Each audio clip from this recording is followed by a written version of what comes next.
Bueno, en principio queríamos hablar un poco sobre lo que fueron las discusiones internas de las organizaciones una vez estando todos reunidos en Rawson. Nos querías contar un poco cómo era ese espíritu de militancia dentro de la cárcel de Rawson. Bueno, Rawson fue ustedes saben, es una de las cárceles de máxima seguridad, conjuntamente con la de Resistencia del Chaco, y un tercer proyecto que tenía la dictadura militar de Onganía, que era el buque Granaderos. Era un buque refaccionado que estaba en la dársena, creo que era la dársena norte, que lo fondeaban afuera de la dársena, y en esos tres prisiones llevaban lo que ellos consideraban en su momento los presos de máxima seguridad. Es decir, que se empezó a dar una serie de movimientos de presos en todo el país, de Villa Urquiza, de la cárcel de Coronda, de Devoto, a estos tres lugares. Bueno, yo tuve la suerte de hacer un turismo carcelario, o sea, de Devoto me llevaron al buque Granaderos. En ese momento se hace una huelga de hambre muy grande de todas las organizaciones y una denuncia internacional muy fuerte, que es lo que posibilitó que el buque Granaderos tuviera una vida efímera, o sea, tuviera solamente un mes y pico, creo, de existencia, y lo tuvieron que levantar, ¿no? O sea, la presión internacional, la Cruz Roja fue tan fuerte que era obvio que era un lugar bastante insalubre, además muy inseguro, porque el buque estaba no solo fondeado en las afueras, sino que tenía toda una base de hormigón. O sea, me parece que tenía algunos fines inconfesables, viendo lo que después va a suceder en nuestro país a partir del 76. Bueno, de ahí nos trasladan, a la mayoría nos trasladan a Resistencia, y de Resistencia después se da el tercer traslado hacia Rawson. En general todas las cárceles tenían grupos de trabajo, que eran grupos en donde, en el caso de las organizaciones armadas, se buscaba mezclarlos. Quizás la mejor experiencia fue en Rawson. Para darle una idea, ustedes lo conocen a Celedonio, a Cele Carrizo. Él tenía su jefe de equipo de trabajo, de discusión política, de estudio, era el Roby Santucho. Entonces, bueno, él siempre cuenta las dificultades que tenía cuando se tocaba el tema del peronismo con el Roby. El Roby en eso era bastante duro, digamos, de entender este fenómeno del peronismo. Pero así como él estaba a cargo de eso, yo tenía otro grupo, el pelado Osatinsky tenía otro grupo, el negro Quieto tenía otro grupo.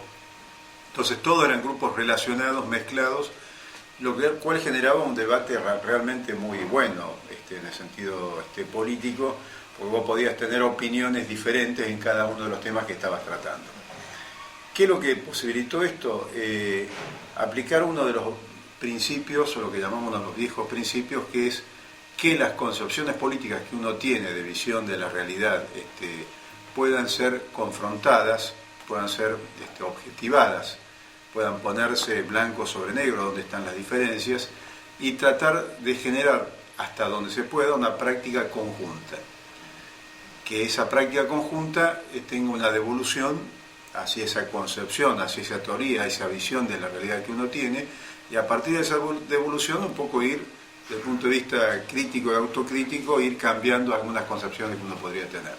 Entonces, un poco como que la verdad absoluta no existe, la verdad está en una relación de teoría práctica, práctica-teoría, de permanente de evolución y de construcción, porque además las realidades políticas van variando sistemáticamente en cada coyuntura, en cada contexto. Bueno, esto quizás fue lo más importante, lo más rico. En el caso de las organizaciones armadas peronistas, estaban la FARC, Descamisados, Montoneros. Se hizo un trabajo de discusión y de debate que fue plasmado en un documento que se llamó el famoso Valido de Rawson, ¿no? Un documento largo de análisis del peronismo, de lo que era el rol de las organizaciones revolucionarias dentro del peronismo, lo que sería el peronismo revolucionario, o lo que llamamos en su momento la tendencia revolucionaria. Básicamente el punto más difícil, digamos, de ese debate fue el rol de Perón. En ese momento, un poco la organización formal y oficialmente tenía la concepción o primaba la concepción de que se salía de este proceso, estamos hablando, dictadura del año 1966-1973, ¿no? Aclaro porque normalmente hay una confusión, sobre todo en los más jóvenes. Nosotros vivimos dos procesos, dos dictaduras militares, y como las fechas son muy semejantes, 66-73, 76-83, entonces como que se genera una... Pero esto que estaba citando es 1970. Esto es 1970, esto es 1970. Bueno, ese debate nosotros ahí caracterizamos a Perón como uno de los líderes latinoamericanos más importantes dentro del continente y como un líder popular, gestor de un movimiento nacional y cabeza de lo que llamamos el nacionalismo popular revolucionario. La diferencia estaba en ese momento en la discusión interna, es que no lo caracterizábamos como un líder revolucionario, lo caracterizábamos como un líder popular, porque en ese momento la organización tenía como concepción que la fusión entre la vanguardia, la estructura juvenil y el líder de masa generaba la conducción estratégica de la Argentina, ¿no? Entonces, al decir que era un líder popular, quedó como un gran debate abierto por parte de los compañeros que estaban en ese momento en la cárcel con los compañeros que estaban de las organizaciones afuera, ¿no?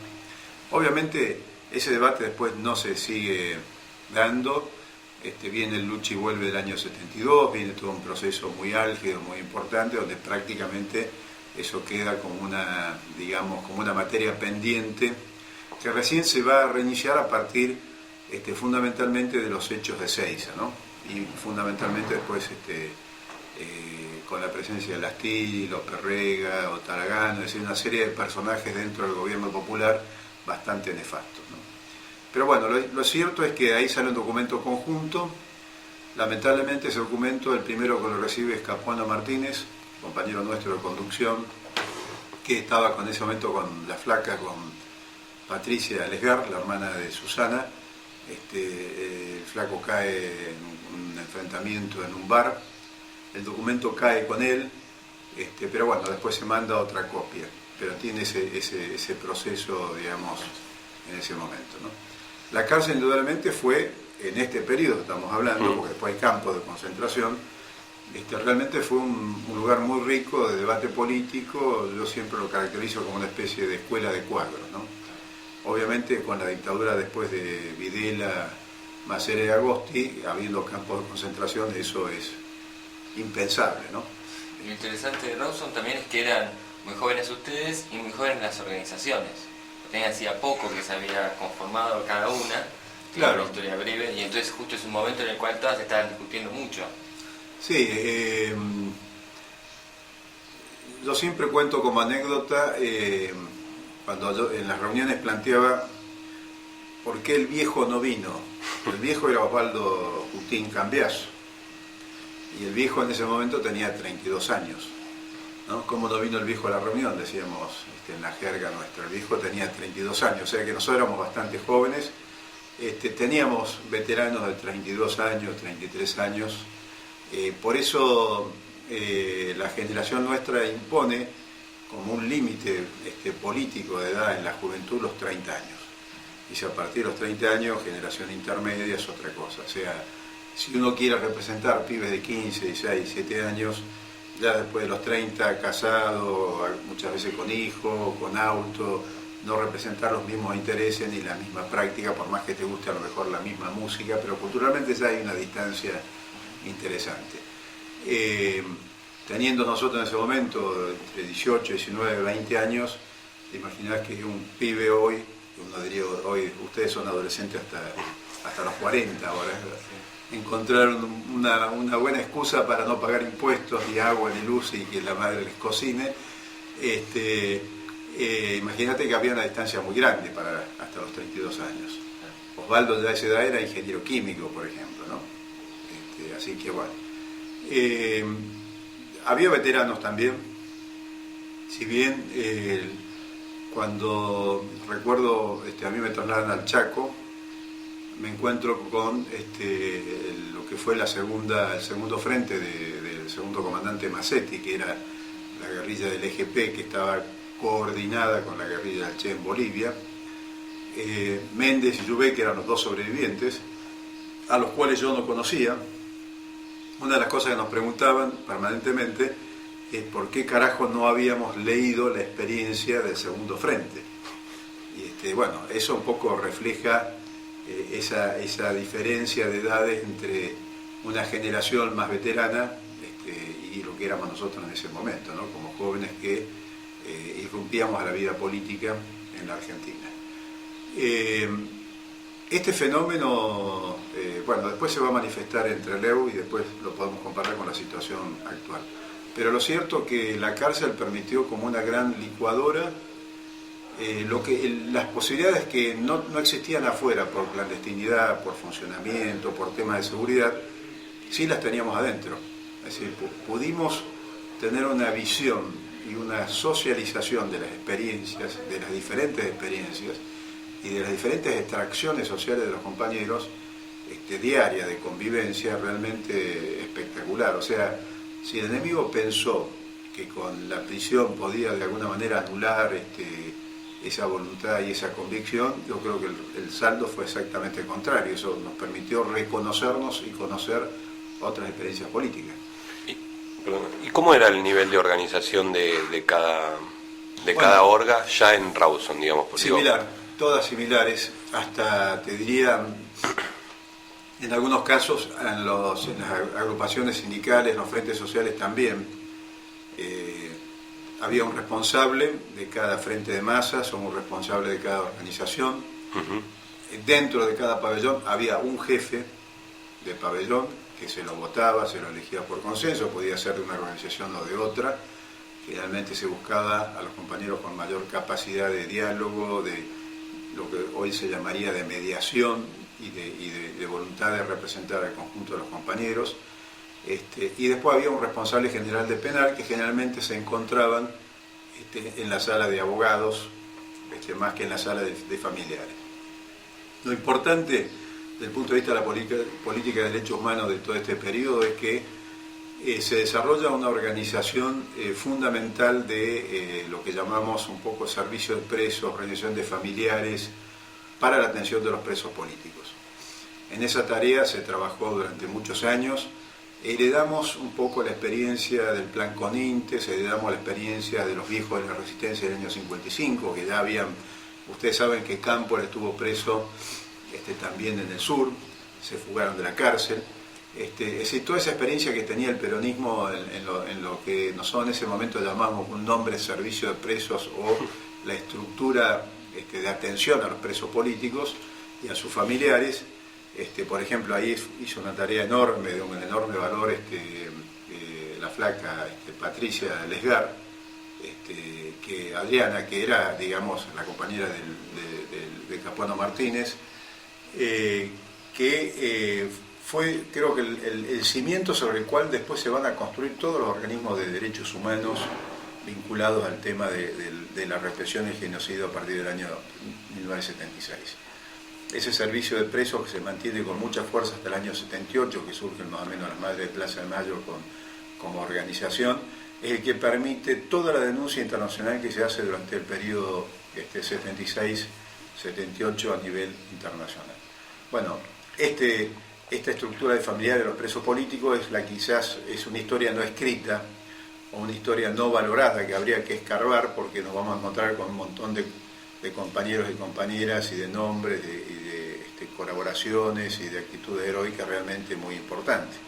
Además de todo un proceso de ingenio, digamos, de salida, porque además de los campos de concentración quedaron muchos compañeros presos. Entonces como que hay un divorcio, ¿no? Claro. En el 76, que los que estaban presos, como que esa historia no se investigó, no se procesó, no se conformaron todos los datos que existían y quedaron todos la ESMA, los hechos más duros, digamos, de la represión de los campos de concentración. Pero hay muchos compañeros que salieron presos, que se mantuvieron de alguna manera conectados a través de esta política de los compañeros de las comisiones de familiares de presos políticos. Bueno, este es un pequeño paréntesis respecto al tema de los derechos humanos, pero estas comisiones también tomaban las reivindicaciones de los presos normales, comunes, que llamamos los presos sociales, como un poco se los quería denominar. Por eso la dictadura al principio a nosotros nos mezcla. Nosotros llegamos a Devoto y nos meten en un pabellón de presos comunes, que por supuesto a partir de un poco la currícula que uno tenía, de acuerdo a la prensa, esos presos comunes nos tenían un enorme respeto. Entonces, lejos de generar un proceso de agresiones que ellos podían estar especulando, se les produce un proceso de reorganización, porque pasamos a tener responsabilidad en los pabellones de los presos normales, comunes, y pasamos a exigir un montón de reivindicaciones porque era un hacinamiento, era un maltrato a los familiares. Entonces eso termina con que las autoridades penitenciarias separan, aíslan, literalmente, hasta construyen paredes para que no haya conexión entre un pabellón y el otro, entre los presos políticos y los presos comunes. Eso ocurrió en Devoto, muy claramente, que fue la experiencia concretamente que yo hice cuando me trasladan de Tucumán a Devoto, ¿no? Bueno, pensaba que también esto decías de la intención que tuvo, también en alguna parte la justificación del plan sistemático de desaparición de personas es esta experiencia previa de las cárceles. En algunos momentos ciertos cuadros militares incluso reconocen esto, como que no podían volver sobre aquello que había pasado porque había dado Sí, ellos no sabían cómo limar, cómo desgastar, cómo quebrar una voluntad de lucha de los compañeros de la militancia, ¿no? Y evidentemente creo que además lo deben haber vivido también con los compañeros en los campos de concentración.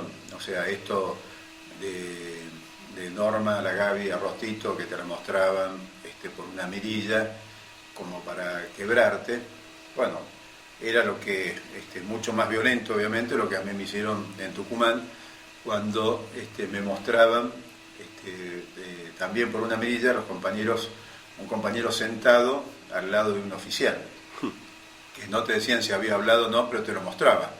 Entonces esa escenografía era como para quebrarte y decirte, mirá, tu compañero está hablando.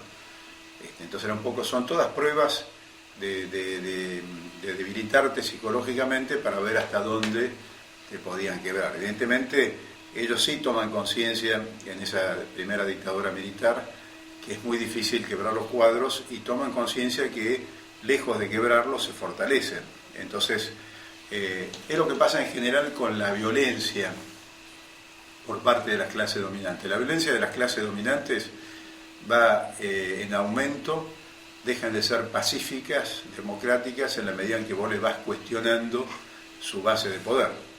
Ahí se transforman en perros sanguinarios, y creo que la generación nuestra, lo que les genera a ellos es un gran susto en esa época, en ese periodo, que es lo que nos obliga a tener una política represiva, genocida, de exterminio de esa generación, ¿no? Bueno, vuelvo un poquito más atrás, Fernando. ¿Cómo se decide la fuga del penal? Con ustedes ya adentro hace un tiempito, con esta organización de la que hablamos al principio, ¿cómo se decide? Todos los penales tenían fugas, planes de fuga. Ajá.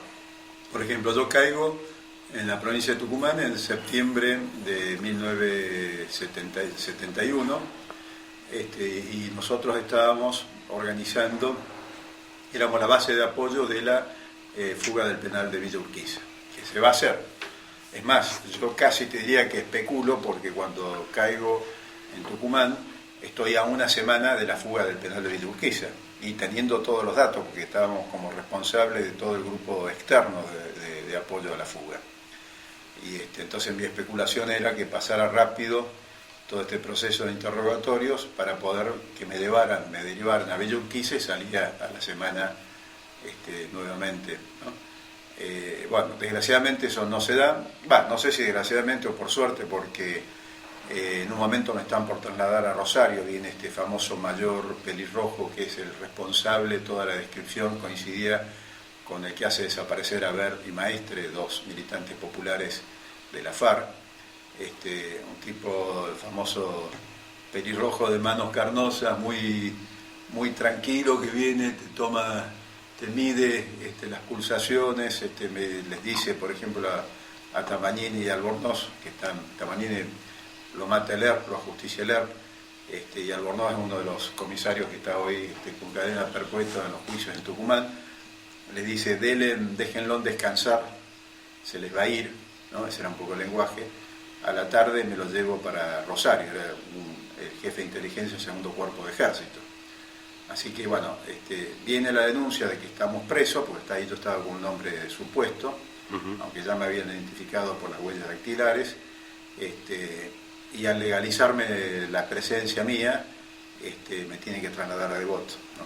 Entonces deciden, cuando se dan cuenta, deciden trasladarme a Devoto y no a Villa Urquiza. Pero si me llevaban a Villa Urquiza, la semana estaba afuera, porque efectivamente los compañeros del plan lo hacen lo mismo, quizás un poco inconscientemente, porque al tener uno toda la información, claro, no se sabe si uno puede aportar datos o si cayó con un papelito o un plano, que era más o menos una cosa habitual en los movimientos, que podía descubrir la acción de Villa Urquiza. Pero todos los planes, con esto quiero decir, ya años 71, todos los penales tenían planes de fuga.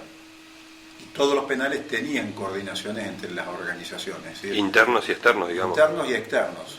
La misma relación de los responsables internos te conectaba con las organizaciones afuera. Y en eso había como una actitud de unidad clara de todos, ¿no? De colaborar, de trabajar conjuntamente. Pero estos planes de fuga eran también tan grandes como el de Rawson, ¿no? No, si vos analizás el plan de fuga de Rawson, no es grande, en el sentido del aparato. Te diría que, bueno, ahí hay toda una discusión. Fue muy importante la metodología, pero hubo planes de fuga con mucho más peso y desarrollo de aparato externo que Rawson. En realidad, si vos ves Rawson, es una caravana de vehículos, 2 camiones, una camioneta y un Falcon y un avión que se toman. Pero no hay estructura de aparato propia. Los otros planes de fuga había más despliegue de estructuras de aparato externa que interna. O sea, se tomaban los penales de afuera hacia adentro. Rawson es un proceso inverso. Se toma la sorpresa, el principio de sorpresa que se aplica es desde adentro hacia afuera, a punto tal de que esto generó todo un debate interno en las organizaciones. O sea, muchas veces se planteaba esta metodología como una especie de locura, como algo muy difícil de realizar, porque eran cárceles aisladas y cárceles con un despliegue de hombres por parte del servicio penitenciario muy fuerte. Y en el caso de Rawson, con una base de infantería marina, a la cual nosotros siempre le asignamos una capacidad de reacción que nunca tuvo en realidad, ¿no?